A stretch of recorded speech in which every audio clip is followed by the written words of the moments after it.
अस्सलाम वालेकुम जी, मेरा नाम डॉक्टर लीना बशीर है। मैं कंसल्टेंट गायनेकोलॉजिस्ट हूँ और हमेशा की तरह मैं आपके लिए एक बहुत ही इम्पोर्टेंट वीडियो लेकर आई। जैसा कि आपको पता है कि इनफर्टिलिटी सीरीज़ हमारी चल रही है और उसमें मैंने बहुत सी वीडियोस अपलोड भी की हैं जिसमें मुझे बहुत अच्छा फीडबैक मिला है। इनफर्टिलिटी सीरीज़ में आज हम जिस टॉपिक पे बात करेंगे वो है सीड साइक्लिंग।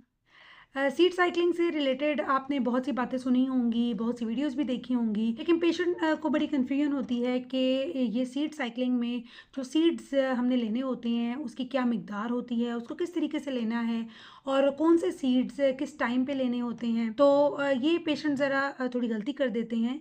तो इसलिए मैंने सोचा कि एक डिटेल वीडियो बनाती हूँ जिसमें आपको ये पता चले कि सीड साइक्लिंग में कौन-कौन से सीड्स लेने होते हैं, उनका क्या तरीका होता है। सबसे इम्पोर्टेंट चीज़ ये है कि जो सीड्स हम यूज़ कर रहे हैं, जो बीज हम यूज़ करते हैं उसका क्या फ़ंक्शन होता है, वो हमारी बॉडी पे किस तरीके से एक्ट करता है। कौन-कौन सी ऐसी डिजीज़ेज़ हैं जिसमें हम ये सीड साइक्लिंग यूज़ कर सकते हैं।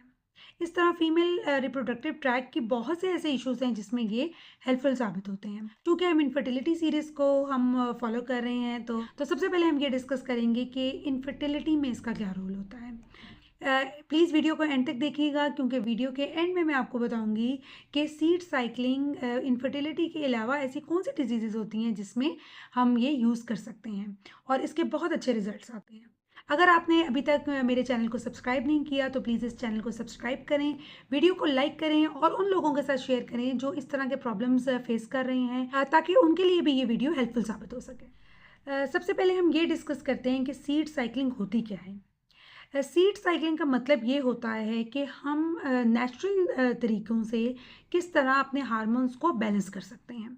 ये उन लोगों के लिए है जो नेचुरली अपनी प्रॉब्लम्स का सॉल्यूशन ढूँढ रहे होते हैं और वो चाहते हैं कि हमें कोई मेडिसिन भी ना लेनी पड़े और हार्मोन्स बैलेंस हो जाएँ। आई होप इस वीडियो के एंड तक आपको सीड साइक्लिंग से रिलेटेड जितने भी प्रॉब्लम्स हैं, जितने भी क्वेरीज़ हैं, वो क्लियर हो जाएँगी। तो चलें हम टॉपिक को स्टार्ट करते हैं। फीमेल रिप्रोडक्टिव ट्रैक को अगर हम देखें तो उसमें 2 हार्मोन्स का बहुत इंपॉर्टेंट रोल होता है। एक होता है ईस्ट्रोजन और दूसरा होता है प्रोजेस्टेरोन। अब ये 2 हार्मोन्स ऐसे हैं जिनका बैलेंस होना बहुत ज़रूरी होता है। अगर हम प्यूबर्टी की एज से स्टार्ट करते हैं तो जो टीनेजर बच्चियाँ होती हैं उनके पीरियड स्टार्ट होते ही इन 2 हार्मोन्स की वजह से हैं। इन 2 हार्मोन्स का एक लेवल पर होना, बैलेंस होना बहुत ज़रूरी होता है।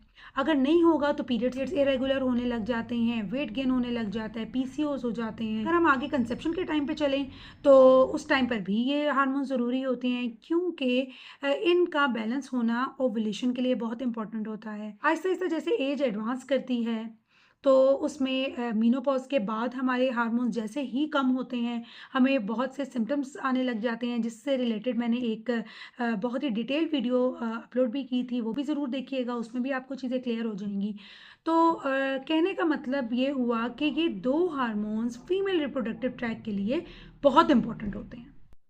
सबसे पहले हम इनफर्टिलिटी से रिलेटेड बात कर लेते हैं। अगर हम मेंस्ट्रुअल साइकिल को देखें तो उसके 3 फेजेज़ होते हैं। एक फॉलिकुलर फेज़ होता है, फिर ओव्यूलेशन होती है, ओव्यूलेटरी फेज़ होता है, फिर ल्यूटियल या सेक्रेटरी फेज़ होता है। तो अगर हम इन 3 स्टेजेस में देखें तो फॉलिकुलर फेज़ और ओव्यूलेशन के लिए हमें ईस्ट्रोजन चाहिए होता है और ल्यूटियल फेज़ के लिए हमें प्रोजेस्टेरोन चाहिए होता है। अगर प्रोजेस्टेरोन ठीक होगा तो एंडोमेट्रियम थिक होगी और कंसेप्शन के चांसेस भी बढ़ जाएँगे, इम्प्लांटेशन ईज़ी होगी और अगर इम्प्लांटेशन हो जाती है, प्रेगनेंसी स्टार्ट हो जाती है, तो फिर भी प्रोजेस्टेरोन चाहिए होता है ताकि वो प्रेगनेंसी को आगे लेकर जा सके। अगर प्रोजेस्टेरोन उस टाइम पे सफिशिएंट नहीं होगा, उसका लेवल मेंटेन नहीं होगा, तो फिर डेफ़िनेटली कंसेप्शन में प्रॉब्लम भी आएगी और अगर कंसीव हो जाएगा तो उसमें मिसकैरेजेस के चांसेस होते हैं। तो आपने देखा कि ये 2 हार्मोन्स यानी कि ईस्ट्रोजन और प्रोजेस्टेरोन का बैलेंस होना फर्टिलिटी के लिए कितना इम्पोर्टेंट होता है।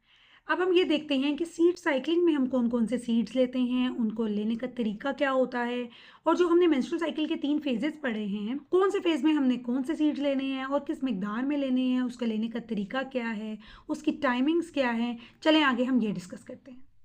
सीड साइक्लिंग में हमारे पास 4 सीड्स होते हैं। एक होते हैं पंपकिन सीड्स जिन्हें हम कद्दू के बीज बोलते हैं, फ्लेक्स सीड्स होते हैं जो अलसी के बीज होते हैं, इसके अलावा सेसमे सीड होते हैं जिसे हम सफ़ेद तिल बोलते हैं और सनफ्लावर सीड्स होते हैं सूरजमुखी के बीज। तो ये 4 सीड्स होते हैं जिन्हें हमने एक ख़ास मिकदार में लेना होता है।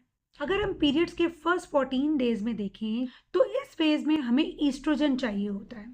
तो ईस्ट्रोजन बूस्टर के तौर पे हम पंपकिन सीड्स और फ्लेक्स सीड्स यूज करते हैं। और ल्यूटियल फेज में यानी कि सेक्रेटरी फेज में after 14 day of menstrual cycle हमें प्रोजेस्टेरॉन चाहिए होता है, और वो सेसमे सीड और सनफ्लावर सीड में होता है। ये सीड्स जो हैं वो बूस्टर के तौर पे एक्ट करते हैं। अब हम देखते हैं कि इनको लेने का तरीका क्या होता है।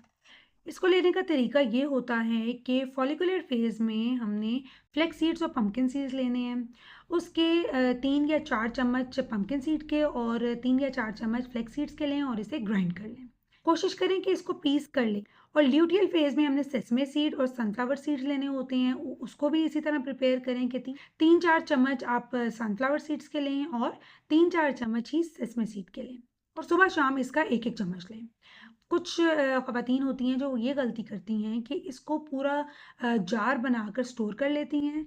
वो 15 डेज़ का प्रिपेयर करती हैं और 15 डेज़ लेती रहती हैं। और कोशिश करें कि 3 या 4 दिन से ज़्यादा इसको स्टोर ना करें। क्वेश्चन ये होता है कि इन सीड्स में ऐसी क्या चीज़ है जिससे ये हार्मोन्स को बैलेंस रखते हैं। जो हमारे पास पंपकिन सीड्स होते हैं इसमें होता है जिंक, जो हमारी फर्टिलिटी के लिए और हम हार्मोनल बैलेंस के लिए भी बहुत ज़रूरी होता है। अगर हम फ्लेक्स सीड को देखें तो इसमें फाइटो ईस्ट्रोजन होते हैं जो ईस्ट्रोजन बूस्टर का काम करते हैं। सेसमे सीड और सनफ्लावर सीड्स में विटामिन ई होता है। विटामिन ई भी हमारे हार्मोनल बैलेंस के लिए बहुत इंपॉर्टेंट होता है और वो एम्ब्रियो इम्प्लांटेशन में हेल्प करता है। इसलिए ये सीड साइकिलिंग इनफर्टिलिटी के पेशेंट्स के लिए तो बहुत ही फ़ायदेमंद होती है, और ऐसे हमने बहुत से रिजल्ट्स देखे हैं जिसमें पेशेंट बिल्कुल मेडिकेशन नहीं ले रहे होते लेकिन सिर्फ सीड साइकिलिंग से वो कंसीव कर पाते। अब हम ये देखते हैं कि इनफर्टिलिटी के अलावा ऐसी कौन सी डिजीज़ेज़ हैं जिसमें सीड साइकिलिंग बहुत मुफीद साबित होती है। इसमें जो पॉलीसिस्टिक ओवरीज़ हैं उनमें ये बहुत हेल्पफुल साबित होता है क्योंकि उसमें भी हार्मोनल इम्बैलेंस होता है। इसके अलावा जिन पेशेंट्स को इर्रेगुलर साइकिल्स होते हैं, कुछ यंग बच्चियाँ होती हैं जिनको पीरियड स्टार्ट होते हैं और उसमें पीरियड्स के प्रॉब्लम हो जाते हैं। वेट गेन में इसका बहुत रोल है क्योंकि इसमें फाइबर कंटेंट होता है, और पेशेंट्स को एक्ने होती है उनमें भी ये हेल्पफुल साबित होते हैं। कोलेस्ट्रॉल को भी कम करती हैं। इसके अलावा पोस्ट मेनोपॉज़ल जो ख़वातीन हैं उनके लिए ये बहुत अच्छा होता है क्योंकि ये ईस्ट्रोजन प्रोजेस्टेरॉन बूस्टर्स होते हैं, तो उसमें ये पोस्ट मेनोपॉज़ल सिम्पटम्स को भी रिलीव करता है। इसके अलावा जो पेशेंट थायराइड के हैं, चाहे वो हाइपोथायराइड हो या हाइपरथायराइड हो, उनके लिए भी ये बहुत अच्छी होती है। इस तरह ये सिर्फ इनफर्टिलिटी के पेशेंट्स के लिए नहीं है बल्कि और बहुत से पेशेंट्स हैं जो इनसे फ़ायदा ले सकते हैं। आई होप इस वीडियो में आपको क्लियर हो गया होगा कि सीड साइकिलिंग क्या होती है, इसको लेने का तरीका क्या होता है और इसके फ़वाइद क्या होते हैं। अगर ये वीडियो आपको पसंद आई है तो प्लीज़ इस वीडियो को लाइक करें, चैनल को सब्सक्राइब करें और अपने तमाम फैमिली फ्रेंड्स के साथ भी शेयर करें ताकि वो भी भरपूर तरीके से फ़ायदा उठा सकें और इस इनफर्टिलिटी सीरीज़ का हिस्सा बन सकें। Thank you.